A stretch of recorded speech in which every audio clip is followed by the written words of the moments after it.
Pedro, capítulo número 5, versículos 6 a 9.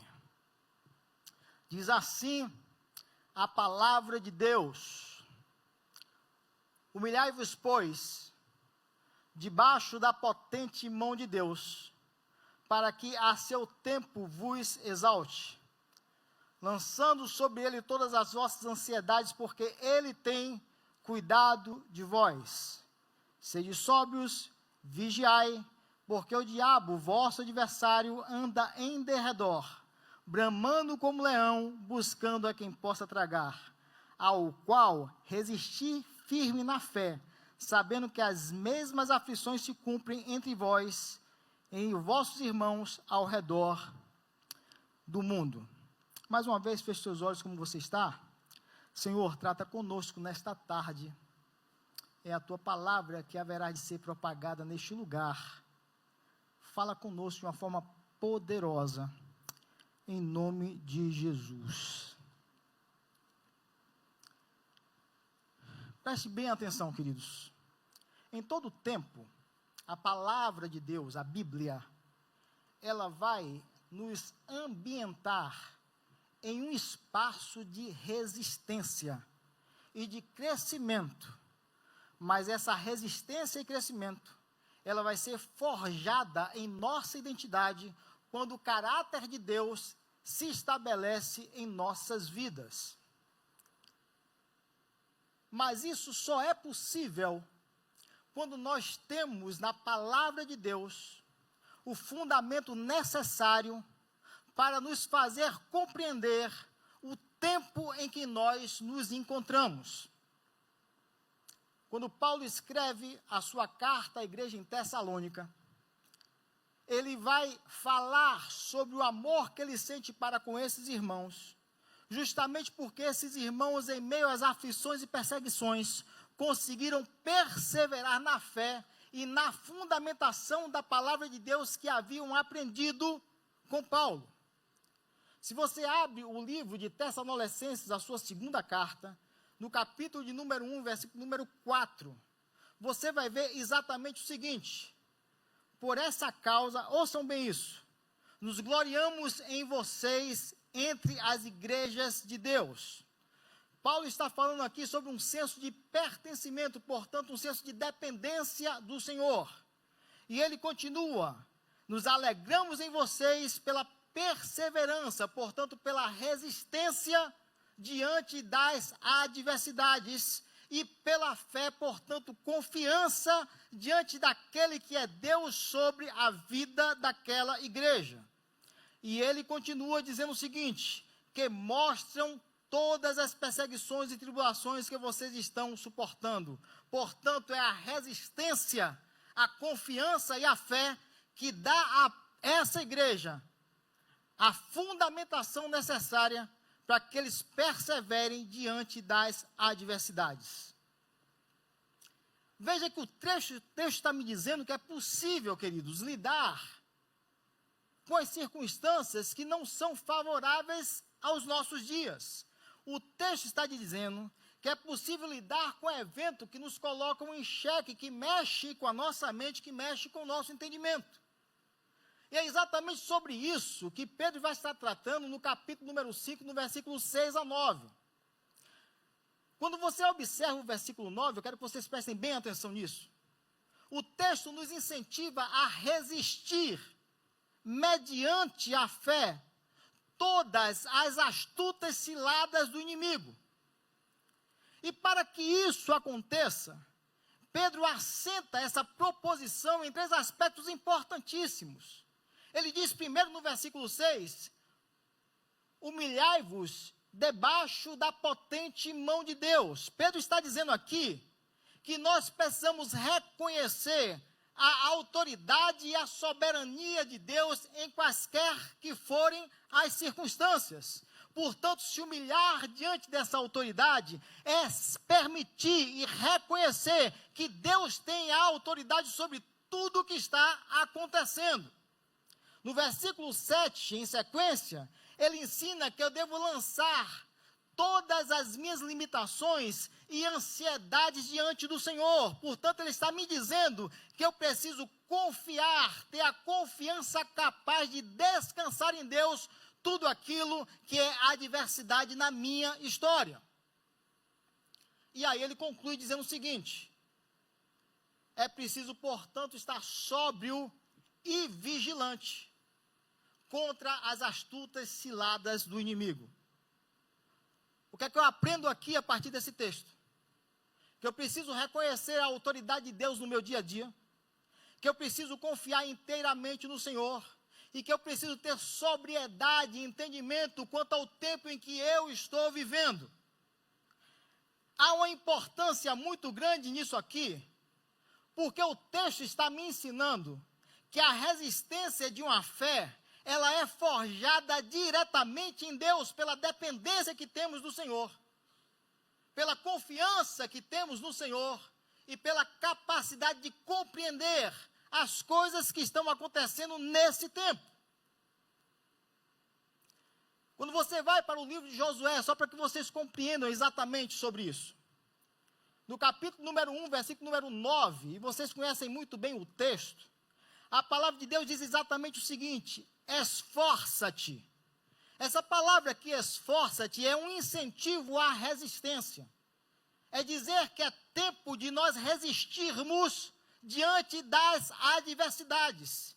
E aí ele conclui e diz o seguinte: tem bom ânimo. Portanto, esse incentivo à resistência é também um incentivo à confiança em Deus. E continua: não se atemorize e não se espante. Portanto, aqui ele está tratando sobre sobriedade. O que é que você percebe nessa primeira parte do texto bíblico? Que o Senhor está dizendo que nós precisamos resistir, ter confiança nele e ter consciência do tempo em que nós nos encontramos. Porque na sequência ele conclui o texto dizendo exatamente o seguinte: porque eu, o Senhor teu Deus, estou contigo por onde quer que andares. A verdade para esse tempo é exatamente essa. A proposta de resistência, a proposta que se incentiva a confiança, a proposta de sobriedade, não é exatamente porque nós estamos em um aspecto filosófico de vida, mas é porque nós sabemos em quem nós temos crido, em quem nós temos posto a nossa confiança, quem é que realmente tem autoridade sobre tudo que está em nosso entorno. A definição aqui é exatamente essa, definição de dependência inteira e total à soberania de Deus. Observem algo interessante, queridos. O texto define para mim que, embora sejam certas as provações, é perfeitamente natural vencer as lides que intercorrem contra a nossa vida nesse tempo. A questão, porém, é nesse ponto que eu quero que os irmãos se atentem. Que nós confiamos em Deus. Nós temos consciência de que Deus tem um controle de todas as coisas. Mas lidar com isso não é fácil. Nós temos consciência de que Deus tem a autoridade completa diante de todas as situações. Nós sabemos que Deus é o dono da vida e é o dono da morte. Nós sabemos que Deus tem o controle sobre a nossa existência. Nós sabemos que Deus sabe o fim desde o começo, tudo isso a gente sabe. Mas na hora das adversidades é difícil você lidar com isso. Porque nós somos seres humanos comuns de carne e osso, que sente dor, que chora, que sente a perda, que tem medo. Nós somos naturalmente seres que, não obstante, confiam inteiramente no Senhor, tem dificuldade de lidar com a vida natural. Eu queria, a partir daqui, enfatizar algumas coisas muito simples, muito muito apreendida até à luz desses últimos dias, dos fundamentos da fé, daqueles que estão aqui no domingo pela manhã. Eu quero apenas enfatizar sobre isso, porque existe um distanciamento muito grande entre aquela parte que você aprende e aquela parte que você coloca em prática. E o Senhor está nos ensinando no domingo pela manhã, e nesse processo agora, aos domingos à noite, em que o pastor vai estar tratando especificamente sobre tempos trabalhosos, de que eu preciso compreender a palavra, mas eu preciso transformar isso em uma realidade prática no meu comportamento, no dia a dia, na forma como eu estou interagindo com o meio em que eu vivo. É em cima disso que eu gostaria que os irmãos pensassem um pouco agora. Porque é interessante eu pensar, queridos, que a palavra de Deus é poder, e nós aprendemos isso. É interessante nós pensarmos que a palavra de Deus tem toda a capacidade, e ela é o Cristo vivo e ressurreto. Mas eu preciso entender que essa palavra, ela não é necessariamente uma perspectiva teórica da minha relação com Deus, mas ela é a prática do meu dia a dia. Portanto, eu preciso desejar ardentemente viver segundo a palavra de Deus. Então, o primeiro entendimento para hoje é o seguinte: Aliel, eu preciso desejar, eu preciso amar, eu preciso querer, eu preciso me doar inteiramente à palavra para que ela se torne prática no meu dia a dia. Pense um pouco sobre isso, porque é a palavra que vai estabelecer a interligação entre fé e resistência. É a palavra que vai estabelecer o elo entre você crer e, por isso, você resistir às limitações que estão impostas sobre nós nesse tempo. Eu acho lindo quando Pedro escreve no capítulo 2, versículo 2 de sua primeira epístola. Ele diz exatamente o seguinte: desejai ardentemente como crianças recém-nascidas o genuíno leite espiritual, para que por ele vos seja dado o crescimento para a salvação, para que por ele vos seja dado o crescimento para a salvação. Desejai ardentemente, como crianças recém-nascidas, o genuíno leite racional. E eu acho perfeito, porque a argumentação de Pedro aqui é totalmente prática. A argumentação é muito simples. O que é que Pedro está dizendo aqui? Assim como o leite materno dá o crescimento à criança, assim como o leite materno fortalece e produz um crescimento saudável e amadurecido àquela criança, assim também a palavra de Deus, quando absorvida, quando crida e quando posto em prática, produz o crescimento saudável na nossa relação com Deus para esse tempo. Você consegue entender a seriedade disso? Pedro usa de algo muito simples. A argumentação aqui não tem nada de extraordinário, é algo muito simples, algo prático, que a maioria de nós conhece isso aí. E aí ele vai um pouco mais adiante e diz o seguinte: agora desejai o genuíno leite espiritual, porque o termo empregado aqui, a tradução aqui define exatamente o seguinte: que não é qualquer palavra que vai sustentar a sua vida no tempo de adversidade. Não é qualquer conversa, não é qualquer entendimento, mas é a palavra de Deus sem mistura, que tem a capacidade de produzir no homem um caráter cheio da graça e da fé, mediante as informações que a Bíblia tem para nós. Só é possível vencer essas intercorrências se nós entendermos que essa palavra, ela é revestida de verdade e ela precisa ser posta em prática no nosso dia a dia, para que nós consigamos lidar com as interferências, com as intervenções, com um tempo que nem sempre a nossa mente consegue conceber a razão.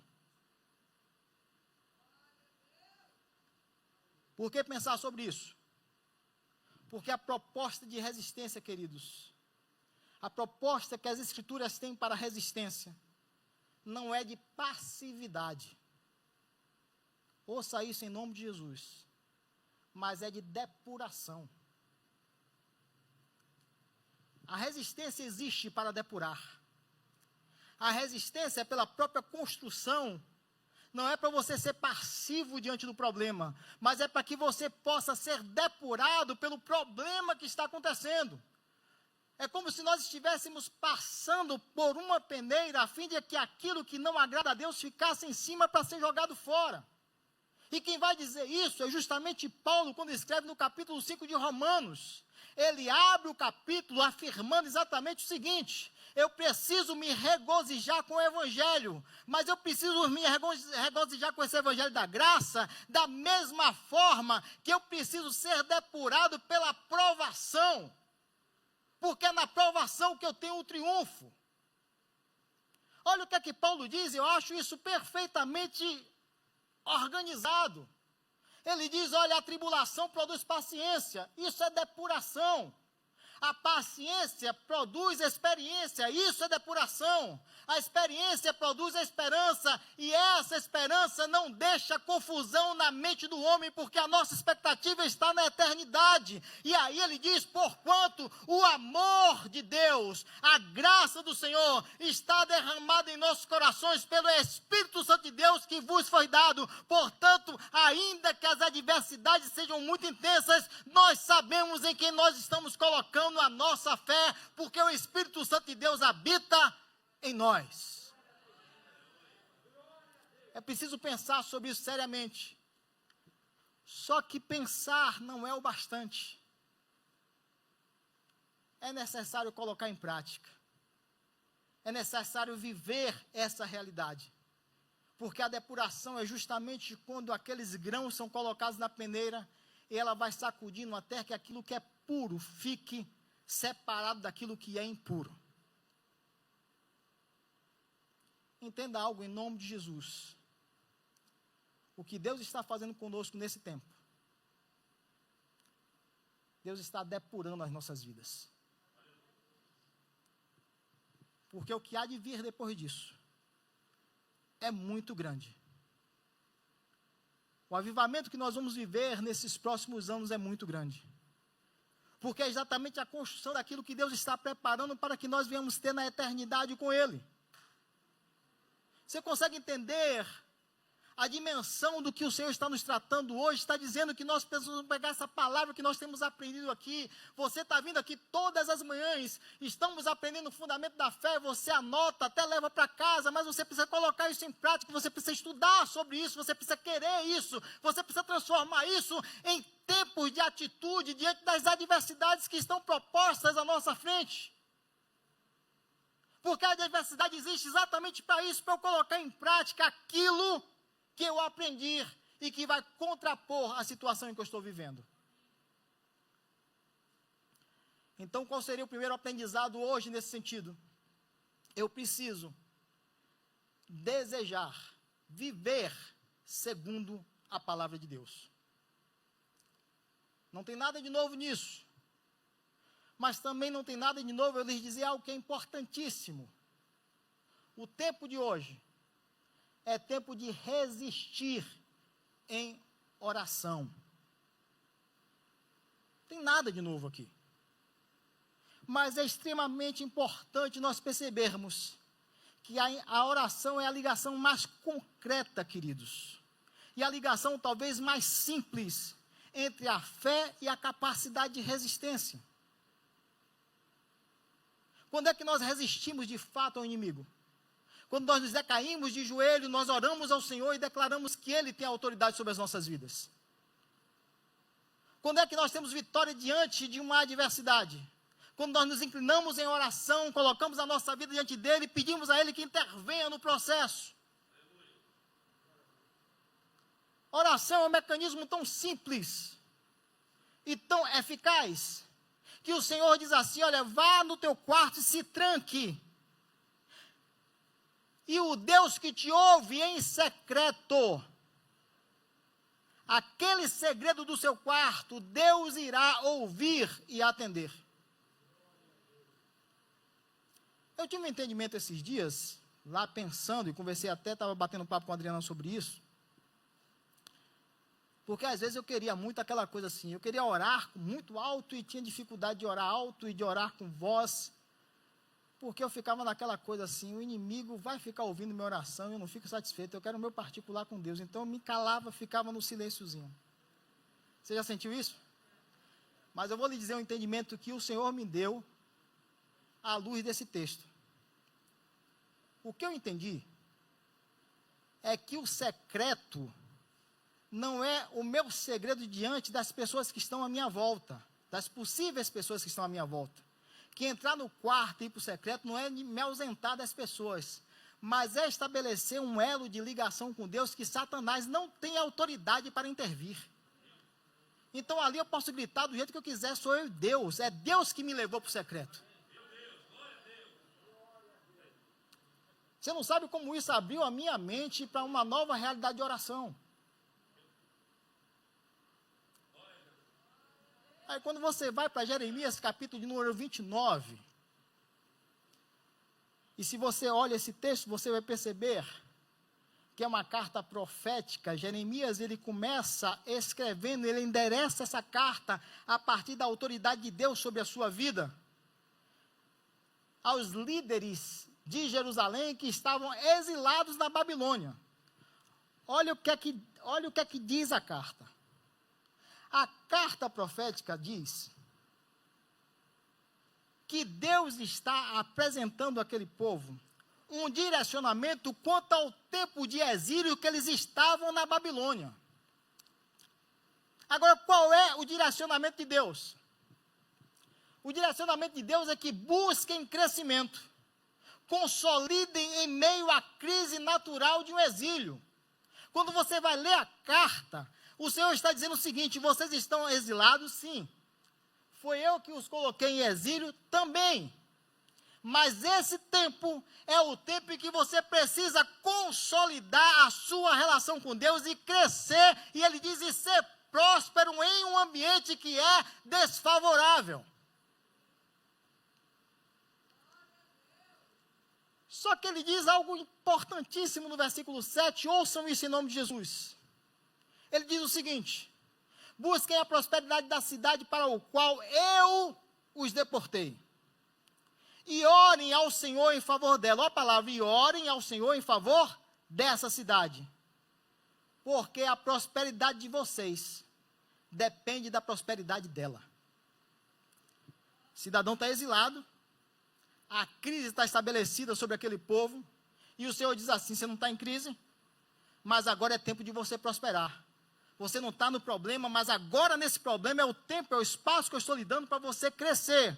Agora, para que você cresça, é necessário que você ore pelos seus inimigos, que você ore por aqueles que lhe oprimem, porque é nesse tempo que vai acontecer a prosperidade deles, e você vai ser próspero a partir do que acontece com a vida deles. Gente, isso está além da minha capacidade de raciocínio, só Deus pode fazer isso. Só Deus pode fazer isso. Mas não fica só nessa realidade, porque Deus consolida essa informação no capítulo número 29, quando ele trata, o versículo 12 e 13 diz o seguinte: então me invocareis, e ireis, e orareis a mim, e eu vos ouvirei, e buscar-me-eis e me achareis, quando me buscar de todo o vosso coração. Você sabe o que ele está dizendo aqui? Quando você começar a intervir no meio em que você se encontra, quando você começar a entender que esse tempo é o tempo que eu preparei para você melhorar a sua relação comigo, aí eu vou começar a ouvir, você vai começar a me buscar, você vai começar a orar, você vai começar a entender todo esse processo, e eu ouvirei a sua oração, e vocês vão me buscar e vão me achar, porque vocês sabem que sou eu que tenho autoridade sobre essa realidade e que você está vivendo. Isso é muito sério, queridos. Isso é muito sério. Isso é muito sério.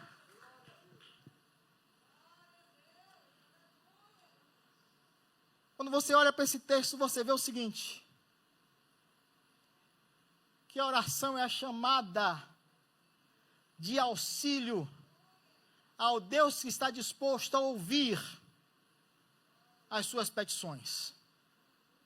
Entenda isso em nome de Jesus. Deus está disposto a ouvir as suas petições.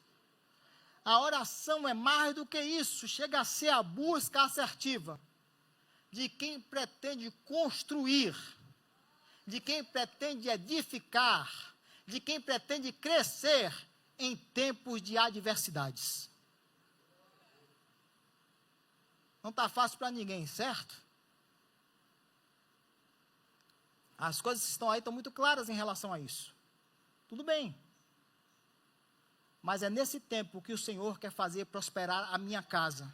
É nesse tempo que o Senhor quer fazer a minha relação com Ele se tornar mais íntima. É nesse tempo que Deus está promovendo o crescimento na minha vida. É nesse tempo que Deus está me depurando, me passando na peneira, para que eu tenha uma vida de relação com Ele mais apurada, mais íntima, mais enganjada no projeto que Ele tem para a minha vida. Foi esse o tempo, é esse o tempo. Portanto, a proposta de resistência aqui, através de oração, é proposta de crescimento em meio à crise. Entenda isso em nome de Jesus. A proposta para esse tempo é proposta de crescimento em meio à crise. E uma das chaves que o Senhor nos deu se chama oração. Entende isso? Se você entende isso, eu quero tratar do terceiro ponto. E aqui eu quero encerrar. E para mim esse ponto é muito importante. Deixa eu lhe dizer algo seríssimo.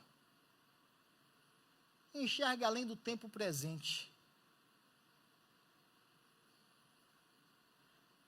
Ouça algo em nome de Jesus. É possível olhar através desse tempo, se você sabe qual é o propósito de Deus. É possível enxergar além desse momento, se você sabe qual é a proposta que Deus tem e a construção do que Deus está fazendo na sua vida em particular e no contexto de mundo que você está vivendo.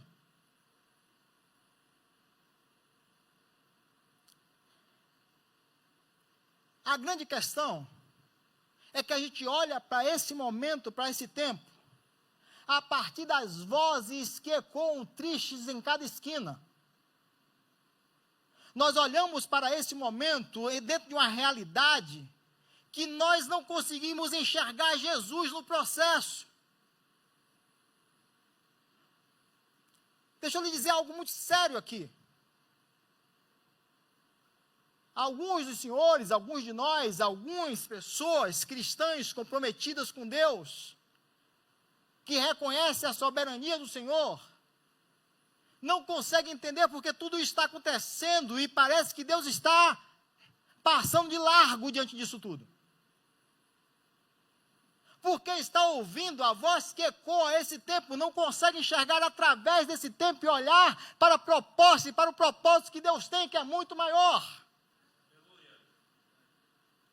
É aqui que está a grande sacada. Porque Jesus fala justamente isso para os discípulos no capítulo 14. Não se turbe o vosso coração. Não tenha a mente turbada, mas creia em Deus e creia também em mim. É isso que o Senhor está dizendo. E eu quero ler de forma bem calma para que você entenda. Na casa de meu pai há muitas moradas, e se não fosse dessa forma, se assim não fosse, eu vos teria dito, eu vou preparar um lugar para vocês. Agora ele diz, agora se eu for, e ele foi, e vos preparar um lugar, e ele se encontra lá, virei outra vez e vos levarei para mim mesmo, para que, aonde eu estiver, vocês estejam comigo. Sabe o que é isso? É enxergar que esse momento é a preparação para a eternidade. Que esse tempo é a construção de tudo que nós vamos viver ainda aqui como um processo para que nós cheguemos à eternidade com o Senhor.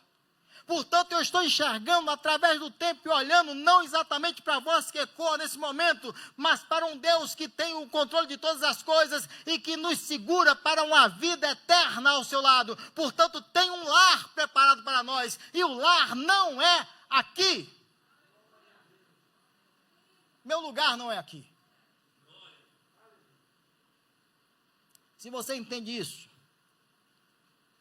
creia nas promessas de Deus. Há uma morada preparada para todos nós. E com certeza, nós estaremos eternamente com Ele na glória.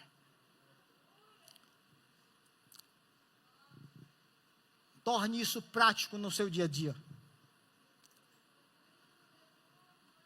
Deixa eu encerrar fazendo uma pergunta aqui. Como é a sua intimidade com as Escrituras? ela, no seu cotidiano, faz parte da sua vida? Como é a sua comunhão com Deus através da oração? É algo natural, é algo que você faz continuamente na sua convivência com Deus e na convivência das pessoas que estão ao seu lado? Como é que você enxerga esse tempo? Você vê esse tempo como uma proposta de eternidade, ou você está preso e limitado aos fatores que aqui congelam a nossa alma?